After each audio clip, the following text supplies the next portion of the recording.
Praise the lord. దేవుని పరిశుద్ధ నామాన్ని బట్టి దేవుని స్తుతిస్తున్నాను. ప్రియులారా, దేవుడు తన మహాకృపలో మనలందరినీ కాపాడి ఈ పరిశుద్ధ ఆదివారం మరొకసారి ఆయనను స్తుతించి ఆయన ఆరాధించే భాగ్యం ప్రభువారు మనకు అనుగ్రహించారు కనుక ఈ సమయంలో ఆరాధన కార్యక్రమాన్ని ప్రారంభించుకున్నాం. దయతో అందరూ లేచి నిలబడినట్లయితే స్తుతి కీర్తన ద్వారా నేటి ఆరాధన కార్యక్రమాన్ని ప్రారంభించుకున్నాం.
నా ప్రాణము దేవుని నమ్ముకొని మౌనంగా ఉన్నది.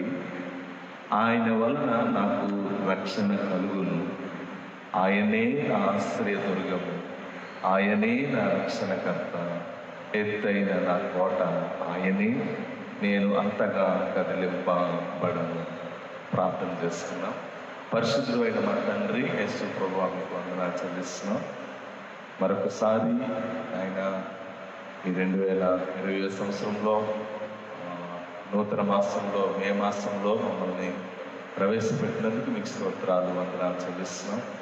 తండ్రి, ఇదిగో నీ మందిరంలోకి చేరుకొని సంఘ పెద్దలుగా నీ సేవకులుగా మేము మీ మందిరంలో ఆరాధించడానికి మీరు ఇచ్చిన ఈ మంచి అవకాశాన్ని బట్టి స్తుతిస్తున్నాం.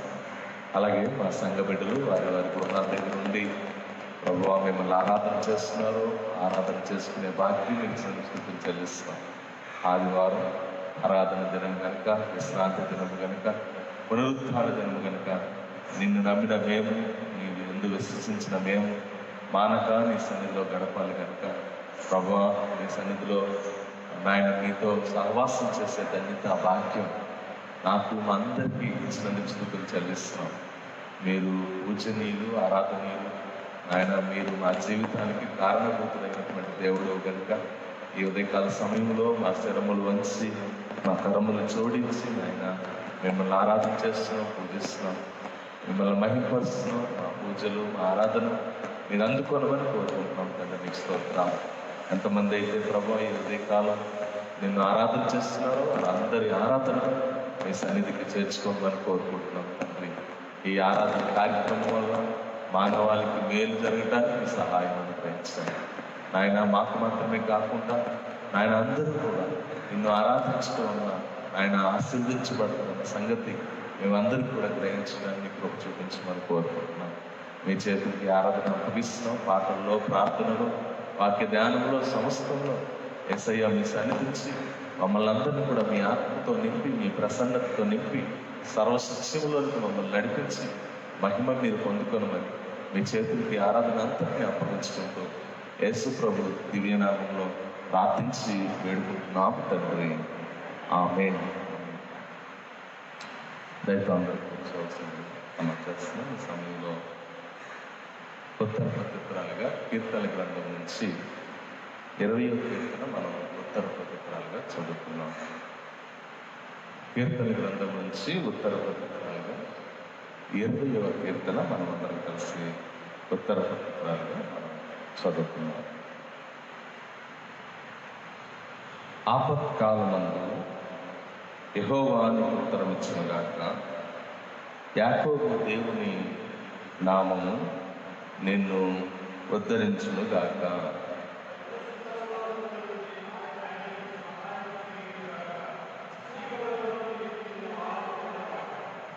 ఆయన నీ నైవేద్యములన్నింటినీ జ్ఞాపకం చేసుకొను గాక. నీ దహన బలులను అంగీకరించును గాక.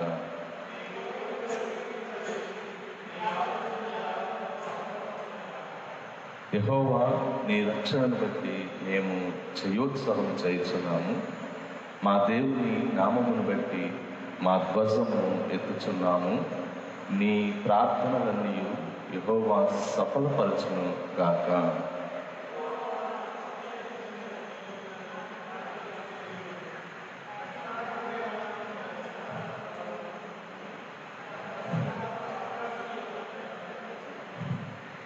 కొందరు రథములను బట్టి, కొందరు గుర్రములను బట్టి అతిశయపడుదురు. మనమైతే మన దేవుడైన యెహోవా నామమును బట్టి అతిశయపడుదుము.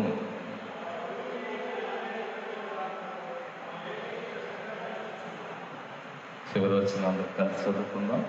యెహోవా రక్షించు, మేము మొర్రపెట్టినప్పుడు ఆ రాజు మా ఉత్తరమిచ్చును గాక. దేవుడి ఉత్తర ప్రత్యుత్తర భాగాన్ని మన ఇంటిలో దీవించి ఆశీర్వదించును గాక. ఈ సమయంలో మనమందరం కలిసి ఒక కీర్తన పాడుకొని దేవుడిని స్తుతించి ఆయన ఆరాధన చేసుకుందాం. ఆంధ్ర క్రైస్తవ కీర్తన పుస్తకంలో పాట పాడుకుందాము.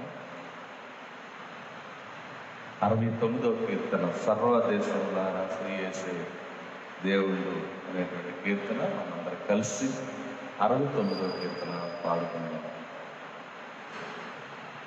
సర్వదే సములారా శ్రీ యేసే దేవుండు.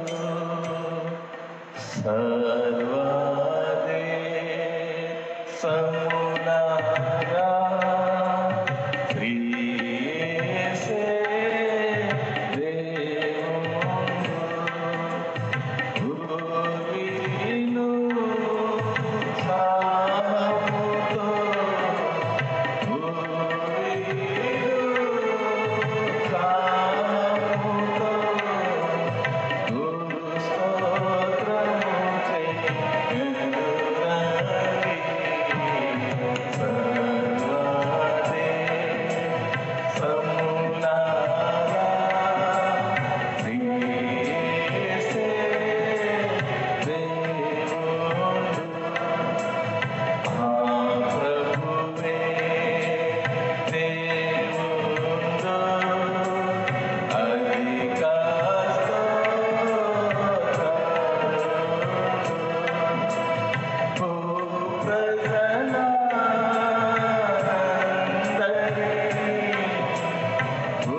వాక్యాన్ని చదువుకుందాం. బైబిల్ గ్రంథం నుంచి రాజులు మొదటి గ్రంథము 17వ అధ్యాయం 1 నుంచి 7 వచనాలు. రాజులు మొదటి గ్రంథము 17వ అధ్యాయం 1 నుంచి 7 వచనాలు మన సంఘ జాయింట్ కోమలసతమ్మ గారు చదువుతారు. తర్వాత విజ్ఞాపన ప్రార్థనలో సంఘ వైస్ చైర్మన్ పౌలు గారు వచ్చి ప్రార్థనలో నడిపిస్తారు. వారు వచ్చి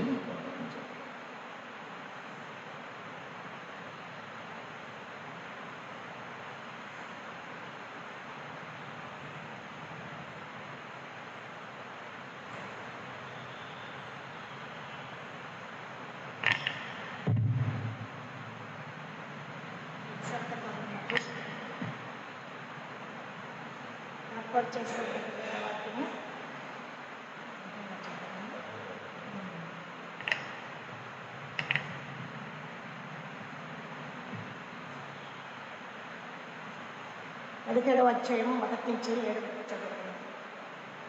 అంతట గిలాదు కాపురస్తుల సంబంధియును తిష్బీయుడైన ఏలియా ఆహాబునొద్దకు వచ్చి, ఎవని సన్నిధిని నేను నిలువబడి ఉన్నానో ఇశ్రాయేలు దేవుడైన ఆ యెహోవా జీవము తోడు నా మాట ప్రకారం మొగగాక, ఈ సంవత్సరములలో మంచైనను వర్షమైనను పడదని ప్రకటించాను. పిమ్మటి యెహోవా వాక్కు అతనికి ప్రత్యక్షమై, నీ ఇచ్చట నుండి తూర్పు వైపునకు పోయి యోర్దానునకు ఎదురుగానున్న పెరుగుతూ వాగు దగ్గర దాగి ఉండము. ఆ వాగు నీరు నీవు త్రాగుదువు.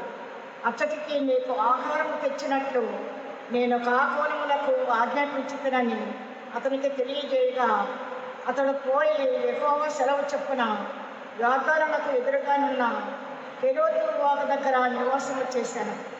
అక్కడ కాకోలములు ఉదయమందు రొట్టెను మాంసమును, అస్తమయమందు రొట్టెను మాంసమును అతని యొద్దకు తీసుకొని వచ్చుచుండెను. అతడు వాగు నీరు త్రాగుతూ వచ్చాను. కొంతకాలమైన తరువాత దేశంలో వర్షము లేక ఆ నీరు ఎండిపోయాను. దేవుడు తన పరిశుద్ధ వాక్యము సదాపించాడు.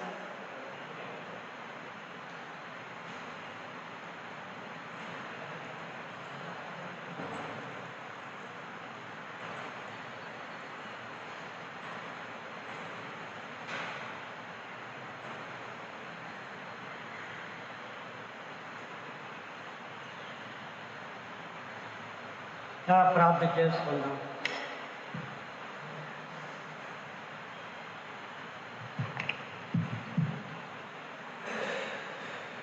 ప్రేమ సత్యస్వరూపుడైన మా తండ్రి, దయామయ, ప్రేమమయ, కరుణామయ, నీ బంగారు పాదములకు వేలాది వందనములు స్తుతులు స్తోత్రములు చెల్లించుకుంటూ ఉన్నాము. నాయన తండ్రి, ఈ సంవత్సరంలో మరి ఏప్రిల్ జూన్ మాసాల్లో తండ్రి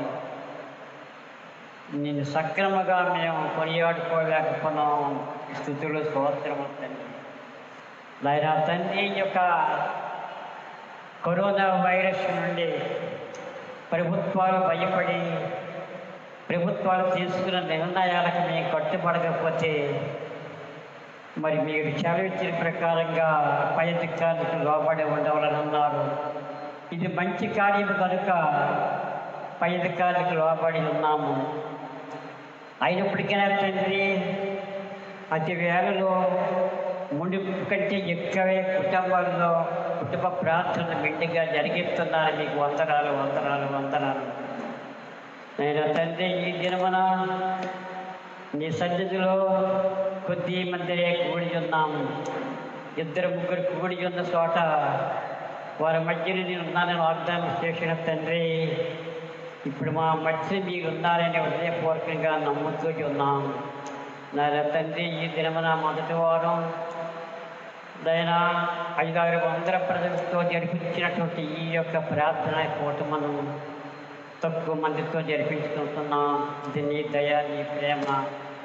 అయినప్పటికైనా తండ్రి, విజయనగరం జిల్లాలో అనగా మా జిల్లాలో ఈ కఠిన మాయల బారి లేకుండా రాకున్నా, ఒక్క కేసైనా లేకుండా కాశీ కాపాడినందుకు నీకు వందనాలు.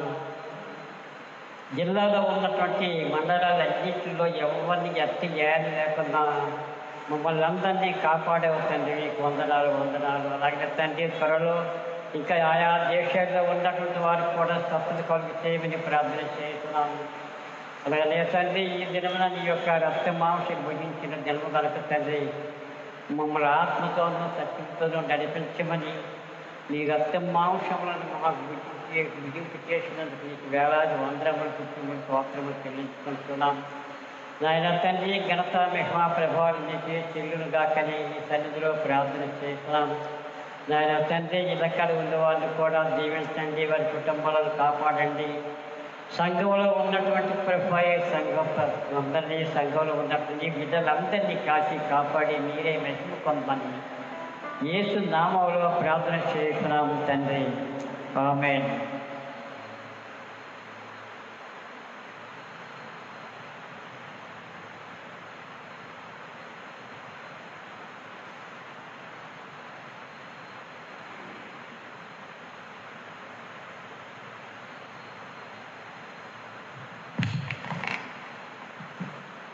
ఈ సమయంలో సంఘ పెద్దలందరూ ముందుకు వచ్చినట్లుగా కీర్తన పాడదాం. అందరి క్రైస్తవ కీర్తన పుస్తకం నుంచి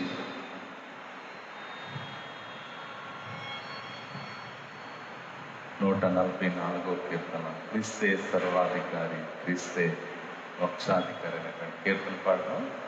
సెక్రటరీ గారు ముందుకు వచ్చి మనల్ని ఈ దానిలో పెద్దలు కూడా ముందుకు వచ్చి ఈ పాట పాడి ప్రభువుని స్థుతించవలసిందిగా వారిని ఆహ్వానిస్తాం.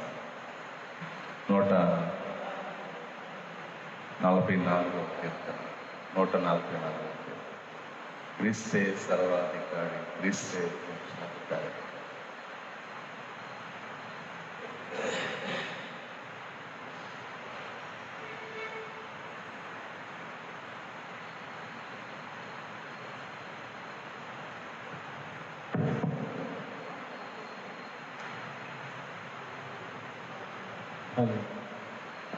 Praise the Lord.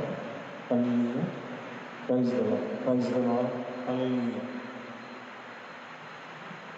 Christe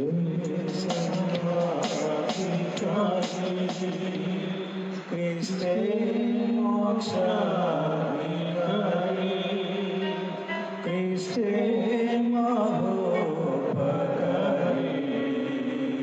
Christe asirvakari, Christe sarvadhikari, mukti vidhaneta, shakti nasangudara, bhakti vilapashodha, paramambhuvi gana,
ప్రభునందు ప్రియమైన దేవుని సంగమా, దేవుని బిడ్డలారా, ఇంతవరకు చక్కని పాటలు పాడి ప్రభువుని మనం స్తుతించాము, ఆయన్ని ఆరాధన చేస్తాము, ఆయన్ని కనపరిచాము.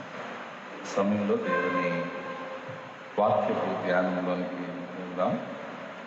వాక్యాన్ని ధ్యానం చేసే ముందు చిన్న ప్రార్థన చేసుకొని దేవుని వాక్యపు ధ్యానంలోనికి వెళ్దాం.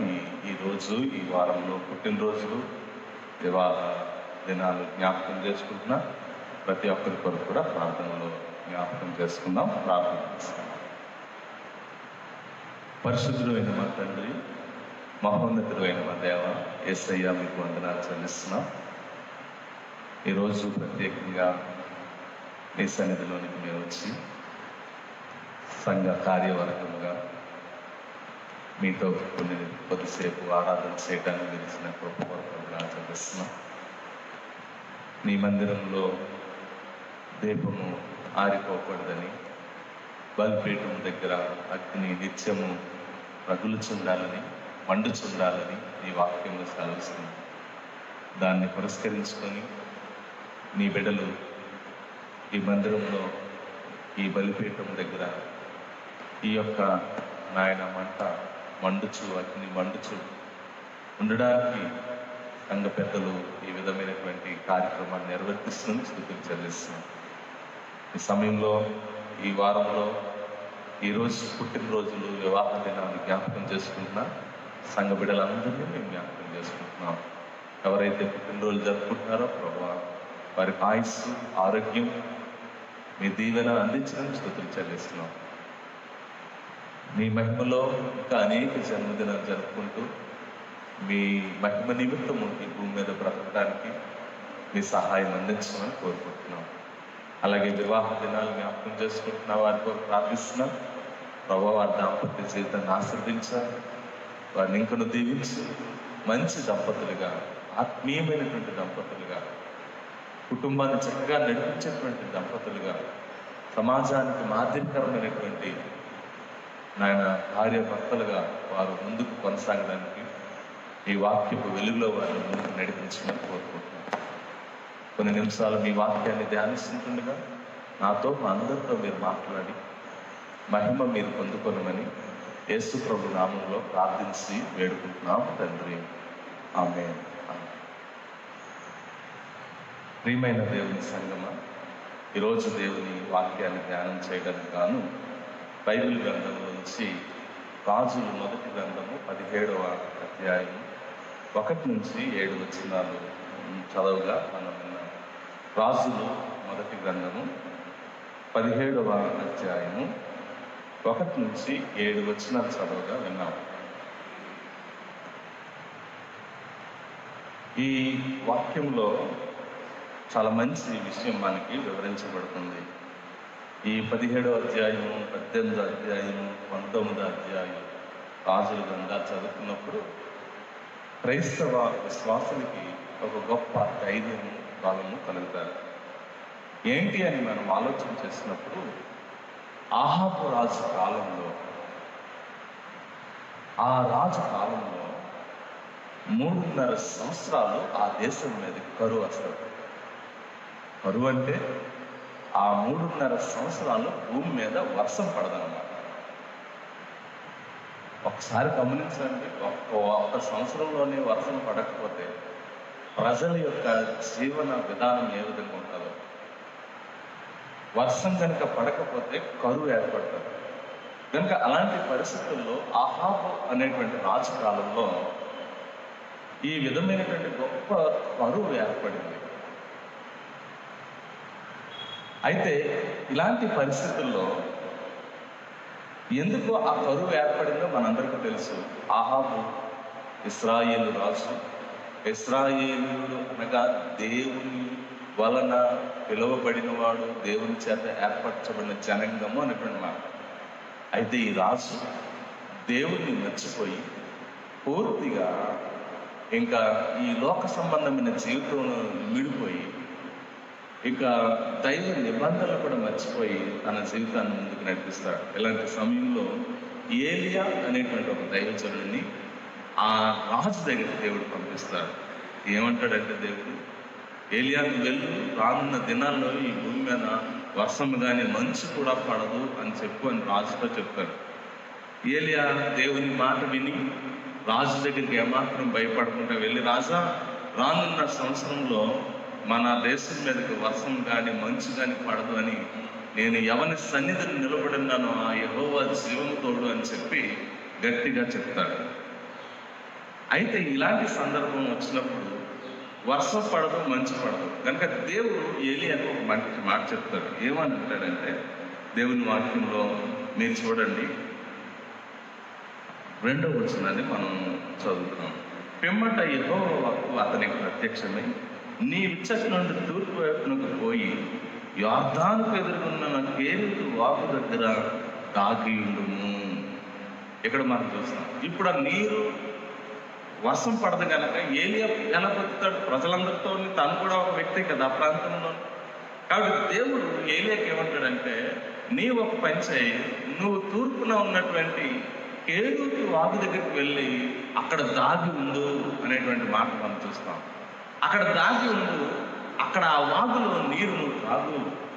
మరి ఆహారం పరిస్థితి ఏంటి అని అంటే, దేవుడు ఏలియాకు ఒక మంచి మాట చెప్తాడు, నేను కాకుల చేత నీకు ఆహారాన్ని పంపుతాను. ఎంత అద్భుతమైన మాట! ఆ దేశంలో కరువు ఏర్పడింది. అలాంటి పరిస్థితుల్లో భక్తిపరుడైనటువంటి ప్రవక్త అయినటువంటి ఏలియా ఎలా బ్రతుకుతాడు అని ఒకసారి మనం చింతించినప్పుడు, ఆలోచించినప్పుడు అద్భుతమైన విషయం ఏంటంటే, దేవుడు తన భక్తులను, తన బిడ్డలను విడిచిపెట్టడానికి ఒక మంచి నిదర్శనం ఏంటంటే ఏలియా అనే మనం చూస్తున్నాం. ఏలియా కేరీతు వాగు దగ్గరికి వెళ్ళిపోతాడు. వెళ్ళిన తర్వాత దేవుడు ఏలియాకి ఏం చేస్తున్నాడంట? కాపులం చేత అనగా కాపుల చేత ఆహారాన్ని పంపిస్తున్నారు. ఎంత అద్భుతమైన విషయం! కాపులు ఏలియాకి ఏ ఆహారం తీసుకొస్తున్నాయంటే రొట్టె, మాంసం. అలాంటి కరువు పరిస్థితుల్లో కూడా దేవుడు ఏలియాకి ఎంత పౌష్టికమైన ఆహారం ఇస్తున్నాడు చూడండి. రొట్టె, మాంసం తీసుకొచ్చి ఏలియాకి ఆహారం పెడుతుంది. అంటే అలాంటి కష్ట సమయంలో కూడా ఎంత మంచి ఆహారం దేవుడు ఇస్తున్నాడు. ఏలియా అలాంటి పరిస్థితుల్లో ఆ రొట్టె, మాంసం తిని అక్కడ పోషించబడుతున్నాడు. అయితే కొన్నాళ్ళకి అక్కడ మనం చూస్తున్న విషయం ఏంటంటే, కొన్నాళ్ళకి అక్కడ కూడా ఆ నీరు వాగు ఆరిపోతుందన్న సంగతి మనం చూస్తాం. అయితే నేను ఈ సమయం జ్ఞాపకం చేసుకోవాల్సింది ఏంటంటే, దేవుడు చెప్తున్నాడు, ఏలియా నువ్వు కేరీతు వాగు దగ్గర దాగి ఉండు. ఆ కేరీతు వాగు దగ్గర నేను కాపోలముల చేత ఆహారాన్ని పంపిస్తాను, నేను నిన్ను పోషిస్తాను అని చెప్పి దేవుడు ఏలియాకి చెప్తున్నాడు. ఏలియా దేవుని మాటకు లోబడి అక్కడికి వెళ్ళాడు, ఆ వాగు దగ్గర దాగి ఉన్నాడు. కాబట్టి దేవుడు ఏలియాను పోషించినట్టుగా దేవుని వాక్యంలో మనం చూస్తున్నాం. దేవుని వాక్యంలో సామెతల గ్రంథము 22వ అధ్యాయం 3వ వచనం, సామెతల గ్రంథం 27వ అధ్యాయం 12వ వచనంలో ఈ మాట సెలవిస్తుంది. సామెతల గ్రంథము 22వ అధ్యాయం 3, 27వ అధ్యాయం 12వ వచనంలో ఏముందంటే, బుద్ధిమంతుడు అపాయం వచ్చుట చూసి దాగును, జ్ఞానం లేనివాడు ఆపదలో పడుదురు. చూసారా? బుద్ధిమంతుడు అపాయము వచ్చుట చూసి దాగును, జ్ఞానం లేనివాడు ఆపదలో పడుదురు అనేటువంటి మాట. బుద్ధిమంతుడంట అపాయం వచ్చినప్పుడు దాక్కుంటాడంట. దేవుడు ఏలియాకి ఏమని చెప్తున్నాడంటే, నువ్వు కేరీతు వాగు దగ్గరికి వెళ్ళి దాక్కో. ఎక్కడ దేవుడు దాక్కోమన్నాడో అక్కడ దాగున్నందుకు దేవుడు ఏలియాకు జలం అంటే నీరే కాకుండా ఆహారాన్ని పంపించి పోషించినట్టుగా చూస్తున్నాం. అలాగే బుద్ధిమంతుడు అపాయం వచ్చిన చూసి దాక్కుంటాడు అనేటువంటి మాట మనం చూస్తున్నాం. అయితే ఏలియా దాక్కున్న పరిస్థితి బాగానే ఉంది. మరి మనం ఎక్కడ దాక్కోవాలి? ఏలియా కేరీతు వాగు దగ్గర దేవుడు దాక్కోమన్నాడు, మనం ఎక్కడ దాక్కుంటాం అనేటువంటి ఆలోచన చేస్తే, కీర్తన గ్రంథము 32వ అధ్యాయము 7వ వచనంలో ఒక చక్కని మాట ఉంది. కీర్తన గ్రంథము 32వ అధ్యాయము 7వ వచనంలో ఈ విధంగా ఉంది, నా దాగు చోటు నీవే, శ్రమలో నుండి నీవు నన్ను రక్షించుదువు. చూడండి ఎంత మంచి మాట చెప్తున్నాడో. నా దాగు చోటు నీవే, శ్రమలో నుండి నువ్వు నన్ను ఏం చేస్తావంట? రక్షించుదువు. ఈరోజు మనుషులు లేకపోతే ఏలియా కేరీతు వాగు దగ్గర దాక్కున్నాడు కనుక క్షేమంగా, సురక్షితంగా పోషించబడుతూ క్షేమంగా ఉన్నాడు. అలాగే దేవుని వాక్యం ఈరోజు మనుషులు ఎక్కడ దాక్కోవాలని ఆలోచన చేస్తే, మనము ఆ భక్తులు చెప్పిన రీతిగా నా దాగు చోటు నీవేనయ్యా. ఇలాంటి విపత్తుకరమైన పరిస్థితుల్లో, శ్రమల పరిస్థితుల్లో, కరువుకర పరిస్థితుల్లో మనం సురక్షితంగా ఉండాలంటే మనం దాక్కోవాల్సిన చోటు ఏదంటే దేవుని చాటునే దాక్కోవాలి. అందుకే 91 కీర్తన మహోన్నతిని చాటున నివసించేవాడు అంటే ఆయన చాటులో ఉన్నవాడు ఏముంటాడంట? క్షేమంగా ఉంటాడు, సురక్షితంగా ఉంటాడు అనేటువంటి మాట చూస్తున్నాం. అంతేకాదు కీర్తన 18:2లో ఒక శ్రేష్టకరమైనటువంటి మాట చూస్తాం. ఏమనుందంటే, యెహోవా నా శైలము, నా కోట, నన్ను రక్షించువాడు, నా కేడము, నా రక్షణ శృంగము, నా ఉన్నత దుర్గము అనేటువంటి మాట చూస్తాం. చూసారా ఎంత అద్భుతమైన మాట చెప్తున్నాడో? యెహోవా నా శైలము, ఆయన నా కోట, నన్ను రక్షించువాడు, నా కేడము, నా రక్షణ శృంగం. అంటే కోట అంటే దేనికి ఆధారం? రాజుగారి కోటలోనే ఉంటారు కనుక నా రక్షణ శృంగం ఆయనే, నా కోట, నా దాగు చోటు ఆయనే అనేటువంటి గొప్ప అద్భుతమైన విషయాన్ని బైబిల్ గ్రంథం నుంచి మనం చూస్తున్నాం. దేవుని బిడ్డలారా, మనం చూస్తున్న దేవుడు ఏలియాతో అంటున్నాడు, నువ్వు కేరీతు వాగు దగ్గర దాక్కో, నేను నిన్ను పోషిస్తాను. ఈరోజు మానవాళి క్షేమంగా, మనుషులు క్షేమంగా తమ జీవితాలు ముందుకు సాగాలంటే ఎక్కడ దాక్కోవాలంటే కీర్తనకారుడు చెప్పిన రీతిగానే నా దాగు చోటు నీవే. మనమందరము ఆయన చాటును దాక్కున్నప్పుడు మనకు అలనాడు కాపోలముల చేత దేవుడు ఏలియాకు ఆహారం పంపించిన రీతిగానే దేవుడు అద్భుతంగా తన బిడ్డలైన వారికి ఆహారాన్ని పంపి ముందుకు నడిపిస్తాడు. ఈరోజు చాలామంది వ్యాధి చెందుతున్నారు, చాలామంది దుఃఖిస్తున్నారు. అయ్యో, ఈ పరిస్థితులు ఎలా ఉన్నాయి? రానున్న దినాల్లో మానవాళి పరిస్థితి ఏంటి? మనుషుని యొక్క మనుగడ ఏంటి? ఎలా బ్రతుకుతారు? కరువుతో కటకటలాడిపోతారేమో, చాలా భయంకరమైన పరిస్థితులు ఏర్పడుతుందేమో అని చెప్పేసి మనుషులు భావిస్తున్నారు. నేను ఈరోజు చెప్తున్నాను, ఎవ్వరు కూడా ఆందోళించాల్సిన అవసరం లేదు. అలనాడు ఏలియాను పోషించి కాపాడిన దేవుడు ఈ రోజు కూడా ఉన్నాడు. ఆయన నిన్న, నేడు, రేపు ఏకరీతిగా ఉన్న దేవుడు. ఆయన దగ్గర నువ్వు దాక్కుంటే ఏలియా మనకంటే, అందుకే వాక్యంలో కనుక ఏలియా మన వంటి స్వభావంగా, ఏలియా మనకంటే గొప్పవాడేం కాదు, కానీ అక్కడ అంటాడు ఏలియా మన వంటి స్వభావం గలవాడే. అంటే ఏలియాలాగా నువ్వు నేను బ్రతికితే ఏలియాను పోషించిన రీతిగానే, ఏలియాను రక్షించిన రీతిగానే మనల్ని కూడా ఆయన ఎలాంటి పరిస్థితులు వచ్చినా కాపాడుతానని దేవుడు వాగ్దానం చేస్తున్నాడు. కనుక ఏలియాని కరువుల్లోంచి, ఆ పరిస్థితుల్లోంచి కాపురం ద్వారా పోషించాడు దేవునికి స్తోత్రం. ఇకపోతే వాక్యంలోంచి తర్వాత 8 నుంచి 15 వచనాలు మీరు చదివితే దేవుడు మొట్టమొదటిగా ఏలియాని కాపుల ద్వారా పోషించాడు, కాపుల్ని తనకు ఆహారం పంపించాడు.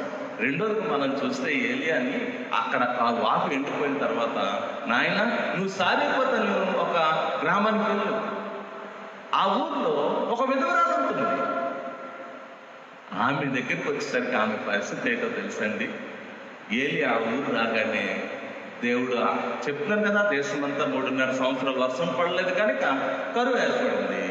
ఆమె కట్టెలు ఏరుకుంటూ ఏలియా ఆమె దగ్గరికి వెళ్ళి, అమ్మా కొద్దిగా నీళ్ళు ఇస్తావా, తాగుతాను అని అంటే, సరే అని చెప్పేసి ఏదో తన కొండలో కాస్త నీరుందేమో ఆ నీరు పట్టుకుని రాబోతుంటే, ఆ నీరుతోనే కాస్త నాకు తినడానికి కూడా ఒక రొట్టె తేమ్మా అని అడుగుతాడు ఏలియా. ఏం చెప్పాలో అర్థం కాదు ఈ విధవరాలకి. అప్పుడు ఈ మంటది, అయ్యా నీవు నీళ్ళు అడిగావు, నేను ఇద్దాం అనుకుంటున్నాను, కానీ నువ్వు రొట్టె కూడా అడిగావు, అదే కొద్దిగా కష్టంగా ఉంది. నా దగ్గర ఉన్నటువంటి ఆ తొట్టెలో పట్టేటి పిండి ఉంది, ఆ బుడ్డులో కొంచెం అని ఉంది, అది ఒక అప్పం అవ్వడానికి కూడా ఛాన్స్ లేదు, ఒక్క రొట్టె అవ్వడానికి కూడా అవకాశం లేదయ్యా, నువ్వు ఎలా గడుపుతున్నావంటే, అప్పుడు ఏలియా అంటాడు, అమ్మా అందులో ఆ కొంచెం ఒక అప్పం అవుదంటున్నావు కదా, ఆ కొంచెం పిండిలోనే చిన్న అప్పం చేసి పెట్టు నాకు అని అంటారు. ఎంత అద్భుతం అంటే దేవుడు ఆ కొంచెంలోనే, అలాంటి ఆ స్త్రీ ఒక మాట అక్కడ రాస్తుంది, ఇదిగో ఈ ఆహారం ఇది తిని మేము రేపు చచ్చిపోవడానికి రానున్న దినాల్లో ఇదే మాకు చివరి ఆహారం, ఇది తినేసి రానున్న దినాల్లో మేము చనిపోతాం, మా జీవితం ముగించబడుతుంది అని చెప్పి ఏలియా కంటే ఏలియాకి అన్నప్పుడు ఏలియాను అలా భావించదు, నాకు తీసుకురానంటారు. ఇలా అద్భుతం ఏంటంటే, ఆ ఇశ్రాయేలు దేశంలో 3.5 సంవత్సరాలు వర్షం పడకపోయినా అనేక మంది ఆ విపత్కరమైన పరిస్థితుల్లో ప్రాణాలు కోల్పోయిన ఆ విధవరాలు అనుకున్నటువంటి కుమారుడు మాత్రం పోషించబడ్డాడు. దేవునికి స్తోత్రం, హల్లెలూయా. ఎంత అద్భుతం! రేపు మాకు చనిపోతాం, ఇదే మాకు ఆఖరి తిండి అనుకొని బతుకుతున్న ఆ విధవరాలకి, ఆ కుమారుడికి దేవుడు తన ప్రవక్తను పంపి అద్భుతంగా ఆ దేశంలో ఎవరికి కరువు ఏర్పడినా ఆ ఇంటిలో దేవుడు సమృద్ధి ఇచ్చాడు, ఆ స్త్రీని పోషించాడు. నేను ఎందుకు ఈ మాట చెప్తున్నంటే, పరిస్థితులు లోకము ఎలా ఉన్నప్పటికీ దేవుని బిడ్డలు తన యందు భయభక్తులు కలిగి ఉంటే ఆ విధవరాలు పోషించిన రీతిగానే తన బిడ్డలైన వారిని పోషిస్తాడు, ఆయన ఆ చెంతన నడిపిస్తాడన్న సంగతి మనం గుర్తిస్తాం. ఏలియాకు కాపుల ద్వారా దేవుడు పోషించాడు, ఏలియాకు ఒక విధవరాల ద్వారా కూడా దేవుడు పోషించాడు, చనిపోదామనుకున్న ఆ బిడ్డలు కూడా దేవుడు బతికించినట్టుగా దేవుడి వాక్యంలో చూస్తా ఉన్నాం. ఎంత అద్భుతమైనటువంటి విషయం ప్రియ దైవ సంగమా. 3వ విషయం చెప్పి ముగింపులోనికి వెళ్దాం. దేవుడు ఎంత గొప్ప దేవుడు అంటే, చూడండి దేవుని వాక్యంలోంచి ఈ 1 రాజుల గ్రంథం 19వ అధ్యాయంలోనే ఈ 19వ అధ్యాయం 5 నుంచి 8 వచనంలో ఒక గొప్ప విషయం ఉంటుంది. ఏంటి ఆ విషయం అంటే, ఒకానొక దినమున ఏలియా ఆ ఆహాబు రాజు అలాగే యెజబెలు రాణి యొక్క ప్రభావానికి భయపడిపోయి, ఏలియా భయపడి పరిగెత్తిపోతాడు, ఇంకా మరణమే నాకు మంచిదని చెప్పి పారిపోతూ ఉండి అలసిపోయి ఒక బద్రీ వృక్షం దగ్గర ప్రియులారా కూర్చొని పడుకుంటాడు. తిండి లేదు, నీరసిల్లిపోయాడు ఏలియా. ఇలాంటి సమయంలో ఏలియా పరిస్థితి ఏంటి? ఏలియా ఆహారం లేక ఇంకా ఆకలితో చచ్చిపోవడమేనా అన్నటువంటి పరిస్థితుల్లో మనం చూసినప్పుడు ప్రియులారా, దేవుని వాక్యంలో చూడండి, మొదటి రాజుల గ్రంథం 19వ అధ్యాయము 5వ వచనం చదువుదాం. అతడు బదిరీ వృక్షం కింద పొరండి నిద్రించుచుండగా ఒక దేవదూత వచ్చి అతనిని ముట్టి, నువ్వు లేచి భోజనం చేయమని చెప్పాను. అతడు చూచినంతలో అతని తల దగ్గర నిప్పుల మీద కాల్చబడిన అప్పమును నీళ్ల బుడ్డి కనబడెను. అతడు భోజనము చేసి తిరిగి పరుండెను. ఇక్కడ ఎవరెక్కారండి భోజనం ఏలియాకి? ఎవరెక్కారు భోజనం ఏలియాకి? దేవుడే దేవదూతల చేత ఆహారాన్ని ఏలియాకి అప్పుడు సిద్ధం చేస్తున్నట్టుగా చూస్తున్నాం. ఏలియా ఆహారం రెడీ చేసుకోలేదు, ఏలియాకి ఆహారం ఎవరు తెచ్చి పెట్టలేదు. కానీ ఇక్కడ మనం గమనిస్తున్నాము, ఏలియాకి దేవుడు ఒక దేవదూత ద్వారా ఏం చేశాడట? ఏం సమకూర్చి పెట్టాడు? నీళ్ళ బుద్ధి, అంతేకాదు అప్పము కూడా అక్కడ ఏర్పాటు చేశాడు. ఏలియా లేవు, నువ్వు పరున్నావు. మనం తన బిడ్డలు అలసిపోతున్నప్పుడు చాలా మంది అనుకుంటారు, నా ఆకలి, నా కడుపు, నా అవసరత ఎవరు చూస్తున్నారు అని అనుకుంటాం. లేదు, నీ అవసరత, నీ ఆకలిని చూసే దేవుడు ఉన్నాడు. ఆయన కాకోలం ద్వారా ఆహారం పంపినట్టుగానే ఎవరొక్కరి ద్వారా నీకు ఆహారం పంపుతాడు. నీ పరిస్థితిని ఎరిగిన దేవుడు ఆయన విధవరాల ద్వారా పోషించినట్టుగానే నీకు కూడా ఎవరొక్కరి ద్వారా పోషణిస్తాడు. ఎవరు లేని పరిస్థితుల్లో ఒక బదిరీ వృక్షం కింద నిద్రించున్నాడు. ఇంకా నా పరిస్థితి అది ఎలా చనిపోవాల్సింది అనుకున్నాడు. కానీ దేవుడు ఏలియా చనిపోవడం ఇష్టం లేక ఒక దేవదూతను పంపి, ఏలియా లేవు లేవు, నీ కోసం అప్పము నీళ్లు కూడా ఉన్నాయి. దేవునికి స్తోత్రం. అతడు అది తిని పట్టుకున్నాడంట. మరలా దేవుని వాక్యంలో మరలా చూడండి, ఆ వాక్యాన్ని చూద్దాం. 7వ వచనం. అయితే యెహోవా దూత 2వ మారు వచ్చి అతను ముట్టి, నీ శక్తికి మించిన ప్రయాణం నీకు సిద్ధమైనది, నువ్వు లేచి భోజనం చేయమని చెప్పినప్పుడు అతడు లేచి భోజనం చేసి ఆ భోజనపు బలము చేత 40 రాత్రులు పగల్లో ప్రయాణం చేసి దేవుని పర్వతం అని పేరు పెట్టబడిన హోరేబుకు వచ్చాడు. మరలా పడుకున్న తర్వాత మళ్ళా దేవుడు ఏలియాకి ఆహారం సిద్ధం చేశాడు. ఏలియా ఆహారం తిన్న తర్వాత ఎన్ని రోజులు ప్రయాణం చేశాడంటండి? 40 రోజులు ప్రయాణం చేశాడంటే. ఎక్కడికి ప్రయాణం చేశాడు? దేవుని పర్వతమైన హోరేబు పర్వతానికి ప్రయాణం చేశాడంట. దేవునికి స్తోత్రం. దేవుని బిడ్డలారా, దేవుడు తన బిడ్డలు విడిచిపెట్టాడు. ఎంతవరకు దేవుడు ఏలియాని నడిపించాడంటే, ఆయన పర్వతము చేరుకున్నంత వరకు దేవుడు ఏలియాని విడిచిపెట్టలేదు. దేవుని పర్వతం అని పేరు పెట్టబడిన హోరేబుకి ఏలియా వచ్చాడు. మనము ఆయన బిడ్డలం కనుక ఆయన రాజ్యం చేరే వరకు కూడా దేవుడు మనల్ని విడిచిపెట్టడు, మనల్ని పోషిస్తూ ముందుకు నడిపిస్తాడన్న సంగతి ఈ సమయంలో మనం గుర్తించవలసిందిగా మిమ్మల్ని కోరుకుంటా ఉన్నాను. అన్నాడు, అధైర్యపడద్దు, పరిస్థితులను బట్టి కృంగిపోవద్దు. సర్వశక్తిమంతుడైన దేవుడు మనకున్నాడు. ఆయన మనల్ని పోషిస్తాడు, ఆయన మనల్ని సంరక్షిస్తాడు, ఆయన మనల్ని ముందుకు నడిపిస్తాడు. ఎంతవరకు నడిపించాడు చూసారా ఏలియాని? కరువుల్లో, ఎటు పరిస్థితుల్లో ఆ పొలం దాన్ని పోషించాడు. మరింత దేనస్థితి అక్కడ వాపు ఎండిపోయినప్పుడు ఒక విధవరాలు ద్వారా దేవుడు ఏలియాని పోషించాడు. ఇంకా నిరాశ నిస్పృహలు వదిలేసి ఉన్నప్పుడు పిల్లలు మనం చూస్తాము, ఒక దేవదూతను పంపి తన బిడ్డను పోషించాడు. హోరేబు పర్వతం వరకు కూడా ఏలియాను దేవుడు నడిపించాడు. ఆయన రాజ్యం వరకు కూడా దేవుడు మనం నడిపిస్తాడు. కనుక మనం మరింత ఆయన యందు విశ్వాసంతో, భక్తితో మన జీవితాలు ముందుకు నడిపించాలని మీకు దేవుని సేవకుడిగా తెలియజేస్తున్నాం. చివరిగా ఒక వాక్యాన్ని చదివి ముగింపులోనికి మనం వెళ్దాం. దేవుని వాక్యంలో ఒక అద్భుతమైనటువంటి వాక్యాన్ని మనం చూద్దాం. కీర్తనల గ్రంథం నుంచి ఒక వాక్యాన్ని చదివి మనం ముగింపులోనికి వెళ్దాం. చూడండి, కీర్తనల గ్రంథం 34వ కీర్తన 10వ వచనం ఇలా ఉంది. సింహపు పిల్లలు లేమి గలవై ఆకలిగొనును, యెహోవాను ఆశ్రయించే వారికి ఏ మేలు వధువై ఉండదు. ఈ వాక్యాన్ని మీ హృదయంలో ఉంచుకోండి. పిల్లల పరిస్థితులు ఎలా వచ్చినప్పుడు ఏలియాను గుర్తు చేసుకోండి. పరిస్థితులు అనాలోకరంగా ఉన్నప్పుడు పిల్లల మనము ఈ 34వ కీర్తన 10వ వచనం గుర్తు చేసుకోండి. సింహపు పిల్లలు లేమి గలవే ఆకలి ఉంటాయేమో కానీ యెహోవాను ఆశ్రయించే వారికి ఏ మేలు వధువై ఉండదు. మనల్ని పోషించే దేవుడు ఉన్నాడు, మనం సంరక్షించే దేవుడు ఉన్నాడు. భక్తుడు కీర్తనకారు 32:10 చెప్పినట్టుగా, 7వ వచనంలో చెప్పినట్టుగా, నా దాగు చోటు నీవే.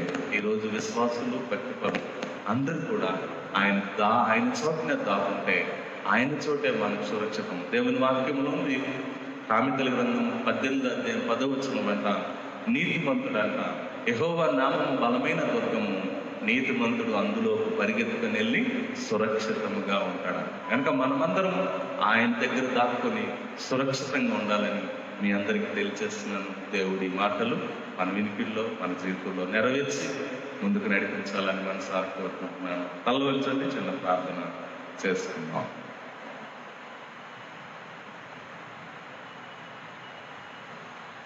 పరిశుద్ధుడైన మా తండ్రి యేసు ప్రభువా, మీకు వందనాలు చెల్లిస్తున్నాను. ఈరోజు నీ వాక్యంలోంచి కొన్ని మాటలు మేము ధ్యానించడానికి మీరు ఇచ్చిన మంచి అవకాశాన్ని బట్టి స్తుతిస్తున్నాం. ప్రభువా, అలనాడు 3.5 సంవత్సరాలు భూమి మీద కరువు వచ్చినప్పుడు నీ యందు విశ్వసించి నీ మాటకు లోబడిన ఏలియాను ఎలాగ పోషించావో మా ముందు పెట్టావు ప్రభువా, నీకు స్తోత్రాలు చెల్లిస్తున్నాం. పరిస్థితులు అనుకూలించలేనప్పుడు మా విశ్వాసాన్ని, మా భక్తి జీవితాన్ని ఏ విధంగా కొనసాగించాలో మా ముందు ఈ దినాల్లో ఏలియాను మరొకసారి మా ముందుకు తీసుకొచ్చి మాకు జ్ఞాపకం చేసిన స్తుతులు చెల్లిస్తున్నాం. నీ బిడ్డలైన వారిని వెన్నడు విడిచిపెట్టవని, ఏలియాను కాపులతోనే పోషించిన దేవుడు, విధవరాలతో అంత మాత్రమే కాకుండా దేవదూతల ద్వారా ఆహారాన్ని సిద్ధం చేసి పోషించావు. నీ పర్వతానికి చేరు వరకు అతనికి బలాన్ని ఇచ్చి నడిపించావు. ఈ లోకంలో నీ బిడ్డల మీద మేము నీ రాజ్యం చేరే వరకు కూడా మమ్మల్ని విడిచిపెట్టుకుంటా మమ్మల్ని పోషించి సంరక్షించి నడిపించే దేవుడు అని ఈరోజు జ్ఞాపకం చేసుకొని నీకు కృతజ్ఞతలు, వందనాలు చెల్లిస్తాం. అట్టి విశ్వాసంతో, అట్టి భక్తి జీవితంతో నేడు మేము మా సంఘం లోకమంతా నీ వైపు చూసి నీ చాటున దాక్కునే పరిస్థితిని నడిపించాను. నా దాపు చోటు నీవే, నా శృంగము నీవే, నా దుర్గము నీవే, నా కోట నీవే అనే ఆత్మీయ లోతుల్లోకి మమ్మల్ని అందరినీ నడిపించమని కోరుకుంటున్నాను.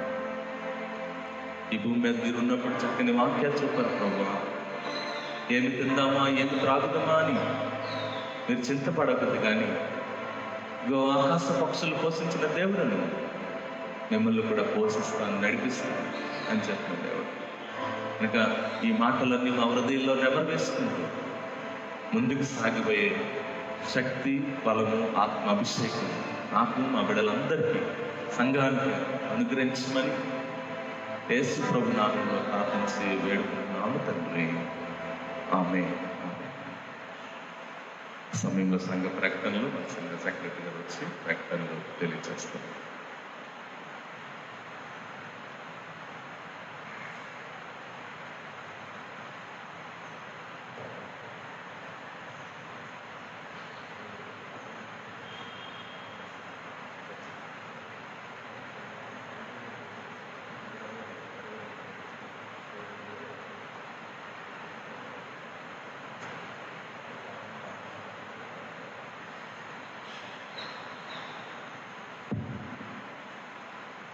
క్రైస్తవ ప్రభునందు ప్రియ దేవుని సంఘమునకు తెలియచేయనటువంటి సంఘ ప్రకటనలు. పిల్లారా, ఈ యొక్క లైవ్ ప్రోగ్రాం ద్వారా మీ యొక్క గృహాలలో ఈ ఆరాధన కార్యక్రమాన్ని తిలకిస్తున్నటువంటి మీకు అందరికీ కూడా ప్రత్యేక ధన్యవాదాలు తెలియజేసుకుంటూ, మరి ఈ కరోనా వైరస్ వలన లాక్డౌన్ ఇంకా పొడిగించడం జరిగింది. ఈ నెల 17వ తారీఖు వరకు కూడా ఈ లాక్డౌన్ పొడిగించడం జరిగింది. కనుక దయచేసి విశ్వాసాలు గమనించి మరి దీని యొక్క ప్రభావం ఎంతవరకు ఉందో మీరు గ్రహించి దీని గురించి ప్రార్థన చేయండి. మరలా సాధారణ పరిస్థితులు నెలకొని మనమందరం కూడా ఆలయంలో కూడుకొని ఆరాధన చేసేటువంటి భాగ్యాన్ని దేవుడు అనుగ్రహించలాగున మీ ప్రార్థనలో జ్ఞాపకం చేసుకున్నామని మీకు మనవి చేస్తూ ఉన్నాం. ఇటువంటి విపత్కర పరిస్థితుల్లో మరి మీరు ఎంతో సహృదయంతో సంఘానికి మీరు పంపిస్తున్నటువంటి కానుకలను బట్టి మీకు వందనాలు చెల్లించుకుంటూ ఉన్నాం. పిల్లరా, మరి గత వారంలో మన సంఘ సభ్యురాలైనటువంటి జి శ్రీదేవి గారు 22,500 రూపాయలు సాతామల్స మందిర్ కానుకగా కృతజ్ఞతగా వారు పంపించి ఉన్నారు. అదేవిధంగా మన సంఘ సభ్యులు రాజమండ్రి టీచర్ గారు కూడా 20,000 రూపాయలు మన సంఘానికి ఈ యొక్క మందిర నిర్మాణం, సాతామల్స మందిర నిర్మాణం కొరకు వెచ్చించి వారు పంపించి ఉన్నారు. వారికి ప్రత్యేకమైనటువంటి ధన్యవాదాలు తెలియజేసుకుంటూ ఉన్నాం. మరి ఈ కష్టకాలంలో మరి మీరెంతో మంచి మనసుతో సంఘాన్ని ఆదరించి సంఘాన్ని పోషించడానికి మీరు పంపిస్తున్నటువంటి కానుకలను బట్టి మీకు ప్రత్యేకమైనటువంటి వందనాలు తెలియజేసుకుంటూ, పిల్లరా, త్వరలో ఈ యొక్క పరిస్థితి మరలా మనం సాధారణ స్థితికి వచ్చి మనమందరం కలిసి ఆలయంలో ఆరాధించుకోవడానికి మీ ప్రార్థన అవసరం ఎంతైనా ఉంది కనుక దయచేసి మీరు ప్రార్థన చేయమని మీకు మనవి చేస్తూ ఉన్నాం. మరి 17వ తారీఖు వరకు కూడా ఈ యొక్క లాక్డౌన్ పొడిగించడం అయింది. అయితే 17 తర్వాత కూడా మరి ఆలయాలు తెరవబడమని, ప్రార్థనా మందిరాలు మూయబడాలని కొన్ని ఆంక్షలు విధించడం జరిగింది. మరి ఆ విధంగానే మరి కార్యక్రమం ఈ విధంగానే జరుగుతుంది కనుక విశ్వాసులు గమనించండి, సంఘ బిడ్డలు గమనించమని మీకు మనవి చేస్తున్నాం. ఇక లాక్డౌన్ సమయాన్ని కూడా వారు తెలియచేయడం జరిగింది. ఉదయం 7 నుంచి సాయంత్రం 7 గంటల వరకు ఈ లాక్డౌన్ అనేటువంటిది పొడిగించడం జరిగింది కనుక ఈ విషయాన్ని మీరు గమనించి ఈ ప్రార్థనలో జ్ఞాపకం చేసుకోండి. అనేక లక్షల మంది ఈ యొక్క కరోనా వ్యాధి బారిన పడి మరి ఎంతగానో విలపిస్తూ ఉన్నారు. లక్షలాది మంది ప్రజలు మరణిస్తూ ఉన్నారు. అలాగే వలస కూలీలు, మరి కూలి పని చేసుకున్నటువంటి వారు, అలాగే ఇంకా చాలామంది బిడ్డలు ఎంతగానో మరి వారు శ్రమ పడుతూ ఉన్నారు, బాధపడుతూ ఉన్నారు. కనీస సౌకర్యాలు లేనటువంటి పరిస్థితుల్లో ఉన్నారు కనుక వారి కొరకు మీరు ప్రార్థన చేయండి. మరి వలస కూలీలు ఆయా ప్రదేశాలకు వెళ్ళాలని ప్రభుత్వం మనకి ఉత్తర్వులు ఇచ్చినప్పుడు వారందరూ కూడా ఆయా ప్రదేశాలకు స్వస్థలాలకు వస్తూ ఉన్నారు. మరి మనకు కూడా మనం ప్రక్కన ఉన్నటువంటి హై స్కూల్లో ఈ క్వారంటైన్ కేంద్రాన్ని ఏర్పాటు చేసి అక్కడ వలస కార్మికుల్ని పెట్టడం జరిగింది కనుక వారి కొరకు కూడా ప్రార్థించండి. వారి ద్వారా మనకు కూడా ఎటువంటి హాని కలగకుండా, అపాయం జరగకుండా మీరందరూ కూడా మీ ప్రార్థనలో జ్ఞాపకం చేసుకుందని మరలా మొదటి పరిస్థితి వచ్చి మనమందరం కూడా ఈ రీతిగా కూడుకొని దేవుని ఆరాధించి దేవుని మహింపరిచే భాగ్యాన్ని దేవుడు మనకు అనుగ్రహించాలని మీకు మనవి చేస్తూ ఉన్నాను. పిల్లరా, మరి యూట్యూబ్కి మీరు సబ్స్క్రైబ్ చేయమని చెప్పడం జరిగింది కనుక మీరందరూ కూడా ఈ యూట్యూబ్ ఛానల్కి సబ్స్క్రైబ్ కమ్మని మీకు మనవి చేస్తూ ఉన్నాను. అలాగే ఫేస్బుక్ పేజీకి కూడా లైక్ చేయమని మీకు చెప్తా ఉన్నాను. దయచేసి ఈ విషయాన్ని మీరు గమనించండి. యూట్యూబ్ ఛానల్కి సబ్స్క్రైబ్ అవ్వండి. సబ్స్క్రైబ్ అయితే మన యొక్క ఆరాధనా క్రమం లైవ్ ద్వారా మీరు చూడగలుగుతారు. అదేవిధంగా ఫేస్బుక్ పేజీ కూడా లైక్ చేసి ఈ యొక్క కార్యక్రమాన్ని మీరు చూడగలుగుతారు కనుక ఈ విషయాన్ని మీరు గమనించి దయతో ఈ పనిలో మీరు నిమగ్నమై ఈ యూట్యూబ్ ఛానల్కి సబ్స్క్రైబ్ అయ్యండి. అలాగే ఫేస్బుక్కి కూడా లైక్ చేసుకోమని మీకు మనవి చేస్తూ ఇంతటితో ఈ ప్రకటనలు ముగిస్తూ ఉన్నాం.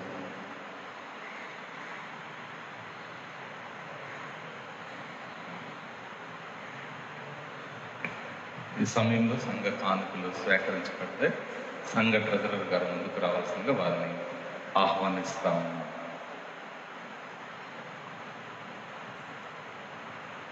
కానుకలు స్వీకరిస్తూ ఉన్నప్పుడు మనమందరం కలిసి కీర్తన పాడుకొని దేవునికి కానుకలు సమర్పించుకుందాము. అందరం కలిసి దేవునికి కానుకలు సమర్పించుకుందాము. ఆంధ్ర క్రైస్తవ కీర్తన పుస్తకం నుంచి 441వ కీర్తన నావన్ని అంగీకరించినటువంటి కీర్తన పాడు. నావన్ని అంగీకరించు మీ దేవా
ఎత్తబడిన కానుక నిమిత్తము ఆయా అవసరంతో ఉన్న వారి కొరకు కూడా ప్రార్థనలో జ్ఞాపకం చేసుకుందాము.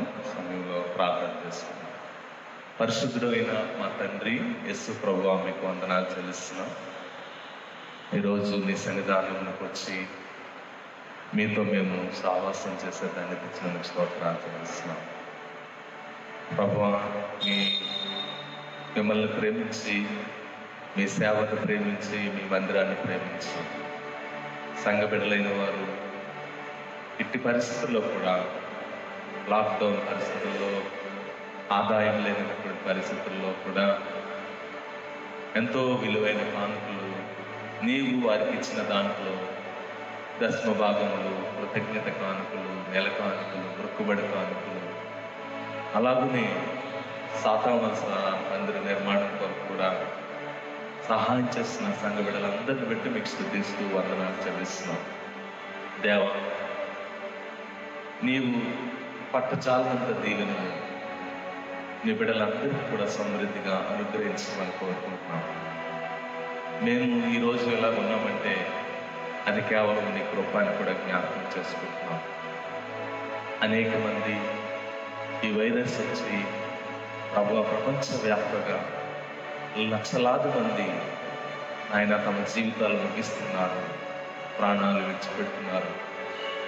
నిజంగా మాకు ఈ లోకం శాశ్వతం కాదు కనుక ఈ లోకంలో మీరు మాకు ఇచ్చిన ఈ జీవిత పరిమాణంలో, మీరు మాకు ఇచ్చిన ఈ శరీరాన్ని బట్టి, మీరు మాకు ఇచ్చిన ధనాన్ని బట్టి, జ్ఞానాన్ని బట్టి అన్ని నీకు మేము అర్పణలుగా అర్పిస్తూ ఈ భూమి మీద నిన్ను మహిమపరిచే జీవితం మాకు దయచేయమని కోరుకుంటున్నాం. తండ్రికి స్తోత్రాలు. మేము ఈ భూమి మీదకి ఏమీ తేలేదు, ఏమి తీసుకొని పోలేమన్న సంగతి మేము గ్రహించినప్పుడు, ప్రజలు అర్థం చేసుకున్నప్పుడు నీ సేవకు, నీ పరిచర్యకు ధారాళంగా కానుకలు ఇస్తారు. మేము గతించిపోయినా కానీ ఈ భూమి మీద నీ సేవ, నీ పరిచర్య కొనసాగాలి, నిలవాలి గనక ప్రభువా, ఇంత గొప్ప మహత్తరమైనటువంటి నీ పరిచర్యకు సహకరిస్తున్న సంఘ బిడ్డలందరినీ మీరు ఆశీర్వదించండి. రానున్న దినాల్లో మేమందరం కలిసి నిన్ను సంతోషంగా ఆర్భాటంతో ఆరాధించుకునే వాతావరణం త్వరలో మాకు కలిగించుకుని కోరుకుంటున్నాం. దేశంలో, ప్రపంచంలో, రాష్ట్రాల్లో జరుగుతున్న ఈ వైరస్ ప్రభావాన్ని యేసయ్యా ఈ నామంలో విడుదల కలుగు చేయండి. ఈ వైరస్ని నేను లైవ్ చేయమని కోరుకుంటున్నాం. ఇప్పటికే వైరస్ బారిన పడిన ప్రజలకు స్వస్థత దయచేయమని కోరుకుంటున్నాం. వైద్యం అందిస్తున్న వైద్యులను, సేవలు చేస్తున్న ప్రతి వారిని జ్ఞాపకం చేసుకుంటున్నాం. ప్రభువా, మనందరికీ మంచి ఆరోగ్యాలు దయచేయండి. అలాగే ప్రభువా, ప్రభుత్వాలు పరిపాలిస్తున్న నాయకులకు కూడా మంచి మనసు ఇచ్చి చక్కని పరిపాలన జరిగించమని కోరుకుంటున్నాం. ఇలాంటి విపత్కర పరిస్థితుల్లో ఒకరికొకరు సహాయం చేసుకుంటూ, ఒకరినొకరిని బలపరుచుకొని ముందుకు సాగిపోయే మంచి మనసు ఆయన నాయకులకు అందరికీ అనుగ్రహించమని కోరుకుంటున్నాం. నా సంఘాన్ని కూడా దీవించండి, ఆశీర్వదించండి. నీ పరిచర్యలో మమ్మల్ని అందరినీ వాడుకోండి. పెద్దలకు మంచి ఆరోగ్య బలాలు దయచేయండి, విశ్వాసులకు మంచి ఆరోగ్య బలాలు దయచేయండి. నీ కృపతో నింపమని కోరుకుంటున్నాం. బలహీనులుగా ఉన్న బిడ్డలను బలపరచండి. గర్భిణీ స్త్రీలకు మంచి ఆరోగ్యం దయచేయండి. వృద్ధులకు ఎటువంటి ఇబ్బంది రాకుండా మీ సహాయం అందించండి. సంఘంలో ఎవరైనా ఆయన దీనస్థితిలో ఉంటే ఏలియాని పోషించిన దేవ, ఏదో ఒక విధంగా వారికి మీరు వారి అవసరాలు తీర్చి వారిని పోషించి నడిపించమని కోరుకుంటున్నాం. నీ చేతులకి మమ్మల్ని మేము అప్పగించుకుంటూ మీ ఆత్మతో మమ్మల్ని అందరూ నడిపించమని యేసు ప్రభు నామంలో ప్రార్థించి వేడుకుంటున్నాం తండ్రి. ఆమేన్.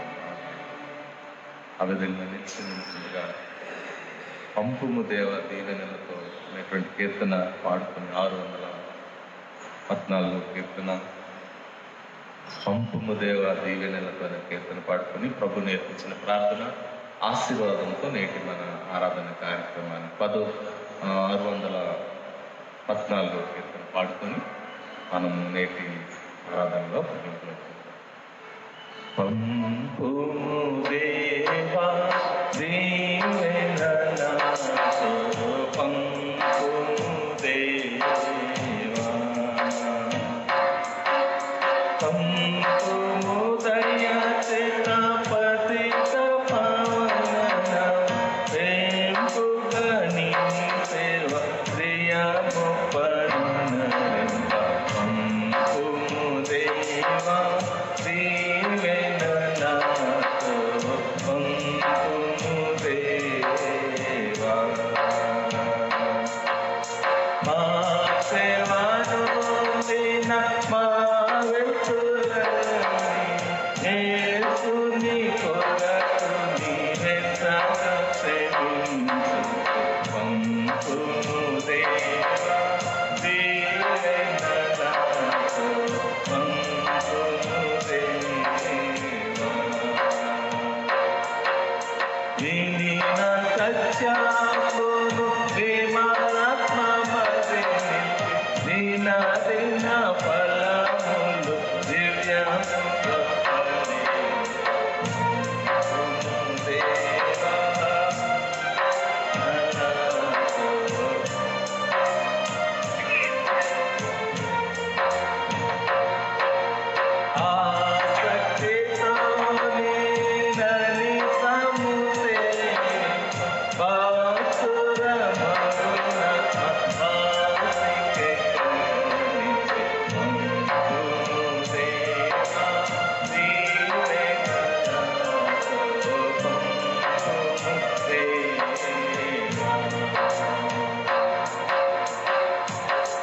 ప్రభు నేర్పించిన ప్రార్థించారు. పరలోకముందున్న మా తండ్రి, మీ నామం పరిశుద్ధపరచబడిన గాక, మీ రాజ్యం మాకు వచ్చిన గాక, మీ చిత్తం పరలోకమందు నెరవేరినట్లు భూమి అందు నెరవేరిన గాక. మాకు కావలసిన అడుగున ఆహారం నేడు మాకు దయచేయండి. మా రుణస్తులను మేము క్షమించిన ప్రకారం మా రుణములను క్షమించండి. మమ్మల్ని స్వాతంత్రం నుండి కాక కీడు నుండి తప్పించండి. ఎందుకనగా రాజ్యము పాలము మహిమ నిరంతరము నీవే ఉన్నారు తండ్రి. ఆమె తండ్రి అని దేవుని ప్రేమ, రక్షకుడనే సుప్రభు యొక్క కృప, పరిశుద్ధాత్మ దేవుని యొక్క సహాయము నడిపింపు కాపుగా కూడి వచ్చిన సంఘ బిడ్డలకు గృహాల దగ్గర ఉండి ప్రభువుని ఆరాధిస్తూ ఆయన స్తుతిస్తూ గణపరుస్తున్న ప్రతి బిడ్డకును, అలాగనే ఈ దినాల్లో విపత్కరమైన పరిస్థితుల్లో భయం ఆందోళనతో ఉన్నటువంటి ప్రతి బిడ్డ యొక్క ఆందోళన తొలగి అందరూ సంతోషంతో ముందుకు సాగినట్లును, పరిస్థితి ఏదైనా ఏలియాను పోషించిన దేవుడు మాకున్నాడు, నా దాగు చోటు యెహోవాయే అని చెప్పి ఆయన శరణుజొచ్చి ఆయనలో నివసిస్తున్న ప్రతి ఒక్క బిడ్డకును, దేశానికి ప్రపంచానికి ఆయనకు కృప, శాంతి, సమాధానం సదా తోడే నడిపించును గాక. ఆమేన్.